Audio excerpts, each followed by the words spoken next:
Hello friend, સ્વાગત છે આપનું મારા રસોડાના કાઠિયાવાડી સ્વાદમાં. હું ભાવનાબેન રાઠોડ. આજે આપણે બનાવીશું એક નવા સ્વાદ સાથે ભીંડાનું શાક. તો ફ્રેન્ડ્સ, ઘણા લોકોનું કહેવું એવું છે કે ભીંડાનું શાક બનાવીએ એટલે ચીકણું જ થાય અને ઘરમાં અનેક લોકોને ભીંડાનું શાક ભાવતું પણ નથી. પણ આજે જે ભીંડાનું શાકની રેસીપી મેં તમારી સાથે શેર કરેલી છે ને, એ તમે એક વખત બનાવશો ને તો પંજાબી શાકને ટક્કર મારે ને એટલું સરસ આ શાક તૈયાર થશે અને ઘરમાં નાનાથી મોટા બધાનું ફેવરિટ થઈ જશે. સ્ટેપ બાય સ્ટેપ બધી જ માહિતી વિડીયોમાં આગળ તમારી સાથે શેર કરેલી છે, તો વિડીયો બિલકુલ સ્કીપ કર્યા વગર જોજો. માટે અહીંયા મેં 250 ગ્રામ ભીંડા લીધા છે. ભીંડાની પસંદગી કરવા ટાઈમે એક વાતનું ખાસ ધ્યાન રાખવાનું, એકદમ તાજા અને કૂણા ભીંડા હોવા જોઈએ. ઉપરથી કટ કરો ને તો આ રીતે તરત કટ થઈ જવું જોઈએ. તો અત્યારે 250 ગ્રામ ભીંડા મેં સરસ ધોઈ કોટનના કપડાથી લૂછી અને સાફ કરી લીધા છે. વેજીટેબલ ઉપર ખૂબ જ પ્રમાણમાં દવાનો છંટકાવ કરવામાં આવતો હોય છે, એટલે કોઈ પણ વેજીટેબલનો ઉપયોગ કરતાં પહેલાં સારી રીતે ધોઈ અને પછી જ ઉપયોગમાં લેવાના. પણ ભીંડાને ધોવા ટાઈમે એક વાતનું ખાસ ધ્યાન રાખવાનું કે ભીંડાનો ઉપરનો ભાગ આ રીતે તમે કટ કરેલો ના હોવો જોઈએ. જો આ રીતે કટ કરેલા ભીંડા હશે અને તમે ધોશો ને તો ભીંડાની અંદર પાણી ભરાઈ જશે અને ભીંડા એકદમ ચીકાસવાળા થઈ જશે. પણ જો તમે આ રીતે કટ કરેલા હોય ને તો કોટનના કપડાથી 2 થી 3 વખત ભીંડાને સરસ લૂછી લેવાના, પછી ઉપયોગમાં લેવાના.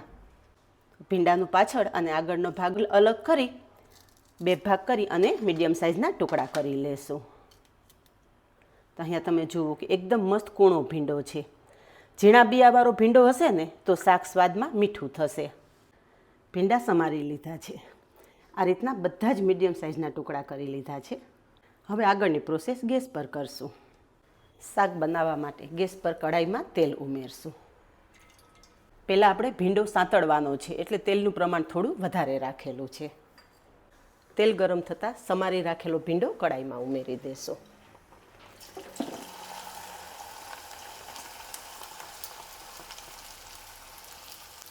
ગેસની ફ્લેમ મીડિયમ રાખી અને તેલ સાથે ભીંડો સરસ સાંતળી લેશું.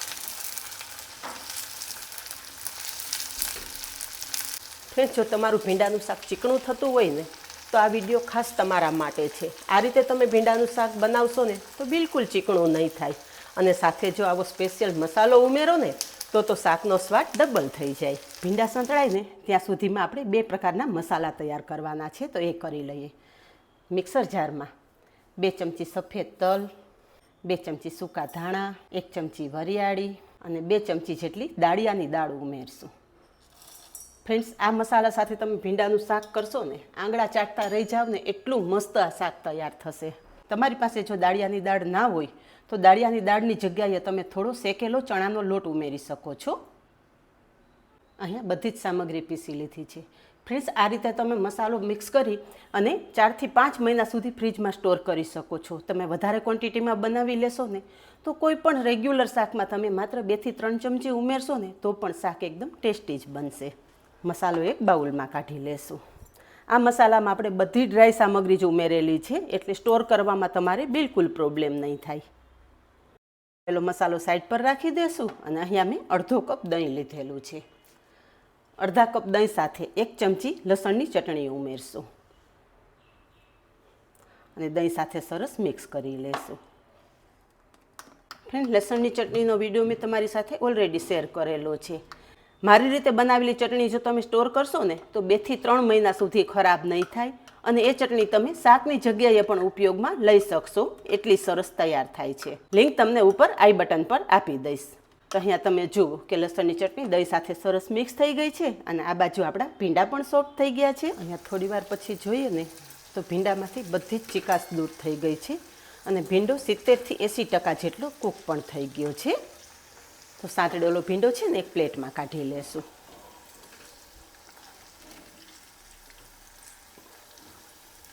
હવે બાકી રહેલા તેલમાં જ આપણે અડધી ચમચી રાઈ, અડધી ચમચી જીરું અને થોડી હિંગ ઉમેરશું. બધું સરસ સંતળાઈને એક મીડિયમ સાઇઝની ડુંગળી સમારેલી છે એ ઉમેરી દઈશું. ગેસની ફ્લેમ એકદમ ધીમી રાખી અને ડુંગળી સરસ સાંતળી લઈશું. ડુંગળી સાથે જ આપણે સ્વાદ પ્રમાણે મીઠું ઉમેરી દઈશું, એટલે ડુંગળી ઝડપથી કૂક થઈ જાય. અહીંયા થોડી વારમાં ડુંગળી સરસ ટ્રાન્સપરન્ટ થઈ ગઈ છે. ડુંગળી આ રીતે સંતળાઈ જાય ને એટલે એક મીડિયમ સાઇઝનું ટમેટું સમારીને રાખેલું છે એ પણ ઉમેરી દઈશું. ટમેટું પણ ડુંગળી સાથે સરસ મિક્સ કરી દીધું છે. હવે મસાલા કરી લેશું. અડધી ચમચી હળદર અને 1 ચમચી લાલ મરચું ઉમેરશું. આપણે લસણવાળી ચટણીનો પણ ઉપયોગ કરવાનો છે એટલે લાલ મરચું તમારા ટેસ્ટ મુજબ ઉમેરવાનું. 1 ચમચી ધાણા જીરું પાવડર. મીઠું આપણે પહેલાં જ ઉમેરી દીધું છે. મસાલા સરસ મિક્સ કરી લેશું. અહીંયા બધો જ મસાલો આપણે ડુંગળી ટમેટા સાથે સરસ મિક્સ કરી દીધું છે. મસાલો થોડો સંતળાવા દેશું. થોડી જ વારમાં અહીંયા તમે જુઓ કે મસાલો ડુંગળી ટમેટા સાથે મસ્ત સંતળાઈ ગયો છે અને શાકમાં ઉમેરેલું બધું તેલ છૂટું પડવા માંડ્યું છે. તો આ ટાઈમે જે આપણે ડ્રાય મસાલો તૈયાર કરીને રાખેલો છે ને એ કઢાઈમાં ઉમેરી દઈશું અને સરસ મિક્સ કરી લેશું.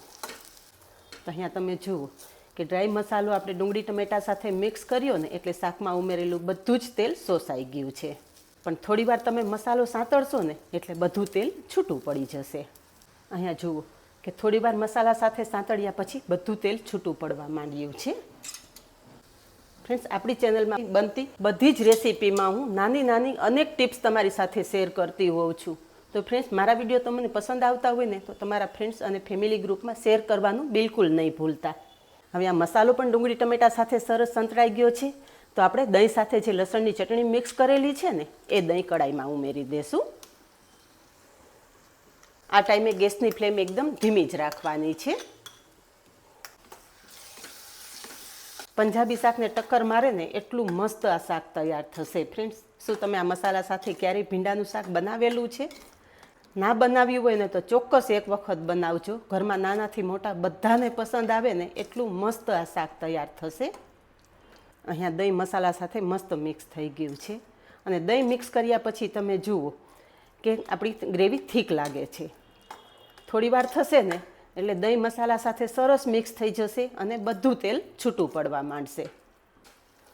થોડી વારે આ રીતે મિક્સ કરતું રહેવાનું. આપણે જે દાળિયાની દાળ મસાલામાં ઉમેરેલી છે ને એ કઢાઈમાં તળીએ ચોંટી ના જાય એ વાતનું ખાસ ધ્યાન રાખવાનું. એટલે હું દરેક શાકમાં ટકોર કરતી હોઉં છું કે ગેસની ફ્લેમ એકદમ ધીમી રાખીને જ તમારે શાક બનાવવાનું. હેલ્થની દ્રષ્ટિએ પણ ધીમા ગેસે બનેલી રસોઈ વધારે ઉત્તમ છે અને શાકમાં ઉમેરેલા મસાલા બળશે નહીં, જેથી તમારું શાક એકદમ સ્વાદિષ્ટ પણ તૈયાર થશે. તો અહીંયા તમે જોઈ શકો છો કે થોડી જ વારમાં શાકમાં ઉમેરેલું બધું તેલ છૂટું પડવા માંડ્યું છે. મીન્સ કે ગ્રેવી સરસ સંતળાઈ ગઈ છે. તો જોયું ને ફ્રેન્ડ્સ કે દહીં ઉમેર્યું ત્યારે ગ્રેવી ઘટ હતી, હવે ગ્રેવી પાતળી થવા માંડી છે. તો હવે જે આપણે સાંતળી રાખેલો ભીંડો છે ને એ કઢાઈમાં ઉમેરી દઈશું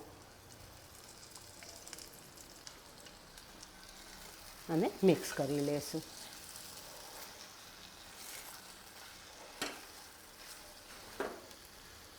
એકાદી મિનિટ ભીંડો મસાલા સાથે સંતળાયા પછી તમે જોઈ શકો છો કે બધું તેલ છૂટું પડવા માંડ્યું છે. પણ અત્યારે આ શાક થોડું થીક લાગે છે તો આ શાક સાથે આપણે અડધા કપ જેટલું ગરમ પાણી ઉમેરશું. ફ્રેન્ડ્સ, તમે કહેશો કે ભીંડાના શાકમાં પાણી, પણ ભીંડો સરસ સાંતળેલો હોવાથી બિલકુલ ચીકાશ નહીં થાય. પણ ધ્યાન એ વાતનું રાખવાનું છે કે ગરમ પાણી ઉમેરવાનું છે, ઠંડુ પાણી ઉમેરવાનું નથી. થોડું ગરમ પાણી ઉમેરી અને મિક્સ કરી દેશો ને એટલે ગ્રેવી થોડી પાતળી પણ થશે અને શાકમાં ઉમેરેલું બધું તેલ છૂટું પણ પડી જશે. હવે માત્ર એકાદી મિનિટ ઢાંકણ ઢાંકી દઈશું જેથી શાક એકદમ મસ્ત મસાલા સાથે સેટ થઈ જાય. એક જ મિનિટ પછી ઢાંકણ ખોલીને જોઈએ તો તમે જોઈ શકો છો કે થોડું ગરમ પાણી ઉમેરવાથી શાકમાં ઉમેરેલું બધું જ તેલ છૂટું પડી ગયું છે અને શાક બિલકુલ ચીકણું નથી થયું, એ પણ હું તમને બતાવી દઉં.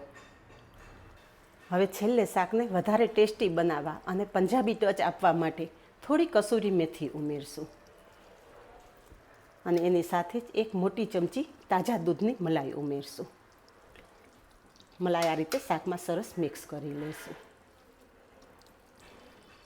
તો ફ્રેન્ડ્સ, આ શાક એક વખત બનાવશો ને તો હોટલ કે રેસ્ટોરન્ટના પંજાબી શાકને ટક્કર મારે ને એટલું મસ્ત આ શાક તૈયાર થશે. હવે થોડો ગરમ મસાલો ઉમેરશું અને ફ્રેશ સમારેલી કોથમરી ઉમેરશું. બધું સરસ મિક્સ કરી લેશું. તો ફ્રેન્ડ્સ, જોતાં જ ખાવાની ઈચ્છા થઈ જાય એવું ભીંડાનું શાક તૈયાર થયું છે ને. આ જ રીતે બનાવો અને કમેન્ટમાં જણાવો કે એકદમ નવા મસાલા સાથે પંજાબી શાકને ટક્કર મારે એવું ભીંડાના શાકની રેસીપી કેવી લાગી. આજે બસ આટલું જ. મળીએ નેક્સ્ટ વિડીયોમાં. ત્યાં સુધી બાય. Thank you.